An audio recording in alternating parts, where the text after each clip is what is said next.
अच्छे लोगों की मृत्यु जल्दी क्यों हो जाती है? मृत्यु अटल है, इसे कोई नहीं टाल सकता है और न इसका समय बदल सकता है। सब कुछ ईश्वर द्वारा निर्धारित है। आपकी मृत्यु आपके कर्मों के आधार पर परिवर्तित की जा सकती है।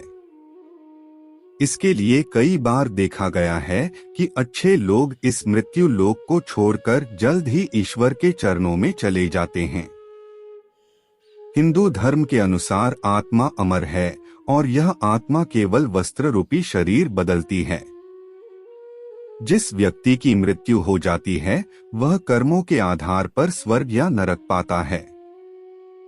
जिसके अच्छे कर्म होते हैं उसे स्वर्ग मिलता है, जहां वह अनेक प्रकार के सुख पाता है, तथा जो बुरे कर्म करता है वो नरक में सजा भोगता है।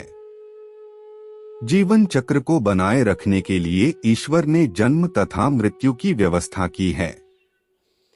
जब व्यक्ति की आत्मा का इस मृत्यु लोक में समय समाप्त हो जाता है तब उस व्यक्ति की मृत्यु हो जाती है तथा आत्मा इस संसार को छोड़कर चली जाती है।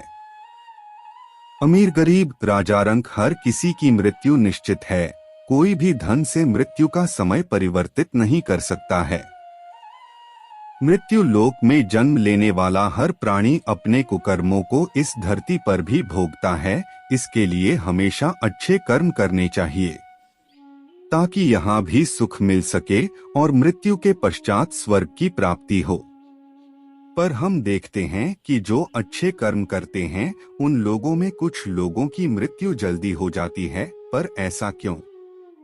वह तो अच्छे कर्म कर रहे थे, तो फिर उनकी मृत्यु उन लोगों से पहले क्यों जो बुरे कामों में लिप्त है? ऐसा जरूरी नहीं है कि जिनकी मृत्यु जल्द हो जाती है वह सुसज्जन होते हैं, और न ही ऐसा है कि जो ज्यादा जीते हैं वह बुरे होते हैं। आप किसी की उम्र के आधार पर उसके चरित्र का पता नहीं लगा सकते हैं, क्योंकि जन्म और मृत्यु भगवान की व्यवस्था है। यदि किसी अच्छे व्यक्ति की मृत्यु जल्द हो जाती है तो वह उसके इस जन्म और पिछले जन्म के कर्मों का फल हो सकता है, जिसका लेखा जोखा केवल ईश्वर के पास है, जिसे जानने की शक्ति हमारे पास नहीं है। हाँ, हम ज्योतिष शास्त्र के माध्यम से कुछ हद तक भविष्य की कल्पना कर सकते हैं, क्योंकि यह भी हमें भगवान द्वारा ही समर्पित किया गया है। हम मनुष्य इस धरती पर केवल कर्म करने के लिए आए हैं, जिन्हें भी हम सही तरह से नहीं निभा रहे हैं। धरती पर जन्म लेने वाले हर प्राणी का कोई न कोई उद्देश्य होता है, लेकिन धरती पर जन्म लेने के बाद वह मोहमाया और चकाचौंध में इतना फंस जाता है कि उसे याद ही नहीं रहता कि वह यहाँ क्यों आया है, उसका उद्देश्य क्या है, वगैरह वगैरह। उसे किसी बात की परवाह नहीं। धरती पर 3 तरह के लोग पैदा होते हैं। पहले वो लोग थे जिन्हें हम देवता आदि के नाम से जानते हैं। दोस्तों, आपने पौराणिक कथाओं में सुना होगा कि जब कोई ऋषि मुनि किसी देवता या अप्सरा पर क्रोधित हो जाते थे तो उन्हें श्राप दे देते थे। श्राप में उन्हें दंड भुगतने के लिए धरती पर भेजा गया, जिससे वे कई जन्मों तक बच नहीं पाए। कहने का तात्पर्य यह है कि देवताओं या अप्सराओं के लिए पृथ्वी पर जन्म लेने के लिए यह एक भयानक स्थान था, जिन्हें केवल दंड भुगतने के लिए वहां भेजा जाता था। पृथ्वी कोई अच्छी या बुरी जगह नहीं है, यह केवल कर्म भोगने की जगह है। देवी देवताओं ने भी राक्षसों और पापियों का विनाश करने के लिए इस धरती पर जन्म लिया और अपना कार्य करते हुए उनका विनाश किया और इस संसार का कल्याण किया। कहने का तात्पर्य यह है कि भगवान ने भी किसी न किसी उद्देश्य से पृथ्वी पर जन्म लिया है। जब मनुष्य मरता है तो उसकी आत्मा नरक में यमराज के पास जाती है। वहां उसके कर्मों का हिसाब होता है। यदि किसी व्यक्ति ने धरती पर रहकर कई तरह के बुरे कर्म किए हैं या दूसरे लोगों, प्राणियों आदि पर अत्याचार किया है, उसे दोबारा जन्म लेना पड़ता है और पिछले जन्म में उसने जिन लोगों पर अत्याचार किया था उसका हिसाब चुकाना पड़ता है। इसीलिए उसे पृथ्वी पर लंबा जीवन बिताना होगा। तीसरे वे लोग हैं जिन्होंने पिछले जन्म में अच्छे कर्म किए हैं, लेकिन किसी कारणवश उनसे अनजाने में कोई गलती हो गई है। ऐसे लोगों को उन बुरे कर्मों का हिसाब चुकाने के लिए कम सांसों के साथ धरती पर जन्म लेना पड़ता है।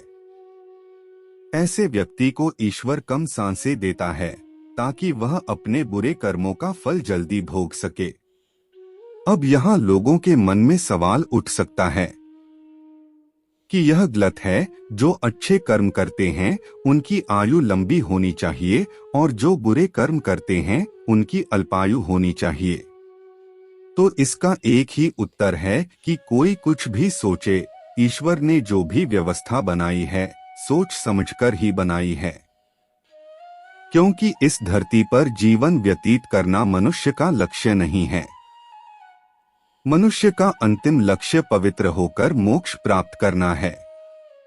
जब हम पैदा होते हैं तो हमें अच्छे कर्म करने और अपने अगले जीवन को सुधारने का अवसर दिया जाता है, लेकिन हम बुरे कर्म करके उस स्तर को नीचे ले आते हैं, जिसके कारण हमें मरने के बाद भी मुक्ति नहीं मिलती है और लाखों करोड़ों वर्षों तक हमें उन बुरे कर्मों को भोगने के लिए भूत बनकर रहना पड़ता है। पुराणों में कहा गया है कि जीवात्मा यानी मनुष्य आत्मा को 84 लाख योनियों में जन्म लेने के बाद मोक्ष पाने के लिए इस मृत्युलोक में भ्रमण करना पड़ता है। तब कहीं जाकर उसे मोक्ष की प्राप्ति होती है। लेकिन जो आत्मा अच्छे कर्म करता है, दूसरों की भलाई करता है, मदद करता है, तो भगवान उस व्यक्ति को अल्पायु देकर उसकी मदद करते हैं, जिससे वह शीघ्र ही पवित्रता प्राप्त कर सके और कुछ ही जन्मों में उसे मोक्ष मिल सके, ताकि उसे दोबारा इस मृत्युलोक में न जाना पड़े। इसके अलावा बुरे लोगों के लंबे समय तक जीवित रहने का एक कारण यह भी है कि जरूरी नहीं कि उसने बुरे कर्म ही किए हों। उनके लंबे समय तक जीवित रहने का कारण यह भी हो सकता है कि उनका उद्देश्य अभी तक पूरा नहीं हुआ है।